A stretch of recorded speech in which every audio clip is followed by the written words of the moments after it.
Your adventure begins here.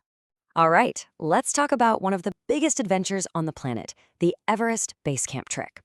We're going to break down what it really takes to get there, the prep, the journey, and the surprising realities you might not know about. So let's just dive right in. So, what does it actually take to stand in the shadow of Mount Everest?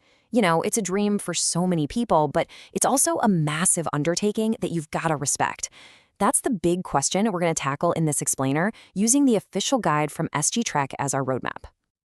You know, any big adventure like this, the real work starts way before you even leave home.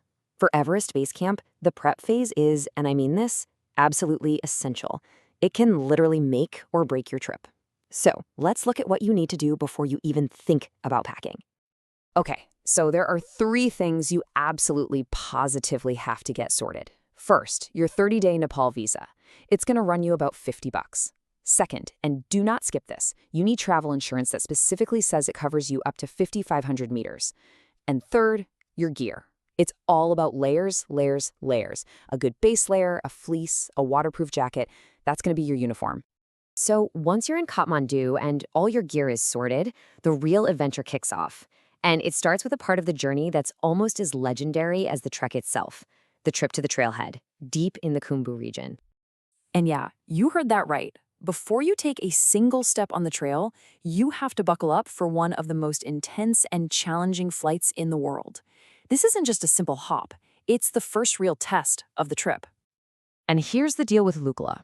The airport is perched at nearly 3,000 meters. The runway's incredibly short, and it's sloped uphill to help planes stop. Oh, and it's sandwiched between a giant rock wall and a straight-up cliff. Because of all that, if the weather isn't perfect, nobody's flying. It's a huge, unpredictable part of the whole experience. Okay, so you've survived the flight, now what? Well, you get on the trail and fall into a rhythm. But life at high altitude is different. It's super important to manage your expectations about what day-to-day comfort is going to look like. This is where you really need to adjust your thinking, especially about the tea houses. You might be picturing a private room with your own bathroom, but the reality is usually a simple shared twin room. And all those little luxuries like a hot shower, Wi-Fi, or charging your phone, yeah, they're usually available, but they'll cost you a few bucks each time, typically between $2 and $5. Now, this is a huge pro tip, right from the guide, and you'll want to listen up. Go vegetarian for the trek. Seriously, think about it. Every single thing, including meat, has to be carried up the mountain. The higher you go, the less fresh that meat is likely to be. Sticking to stuff like dal bhat isn't just tasty, it's just way, way safer. Now, you're not carrying all your stuff, thank goodness. You've got an amazing support team. There's one porter for every 2 trekkers, and they carry your main duffel bag. And that weight limit, 15 kilograms, is strict, and it's there to protect the porters. All you need to carry is a little day pack with your water, snacks, camera, and maybe a jacket. All right, after days and days of walking, of acclimatizing, of pushing yourself, you finally get to the good part, the goal. Let's really look at the scale of what you've accomplished here, by the numbers. First off, the sheer distance. The whole round trip from Lukla to base camp and back again is about 130 kilometers. That's around 80 miles. Just think about that for a second. 80 miles on foot at high altitude. It's a huge physical feat. And this is the big one. The whole reason you're there. Everest Base Camp itself, sitting at a staggering 5,364 meters. That's over 17,500 feet high. Just getting to this spot is the main objective of the whole trek.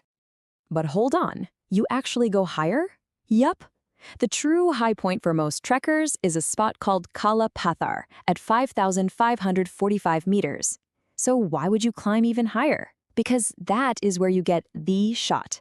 The iconic, mind-blowing, panoramic view of Mount Everest itself.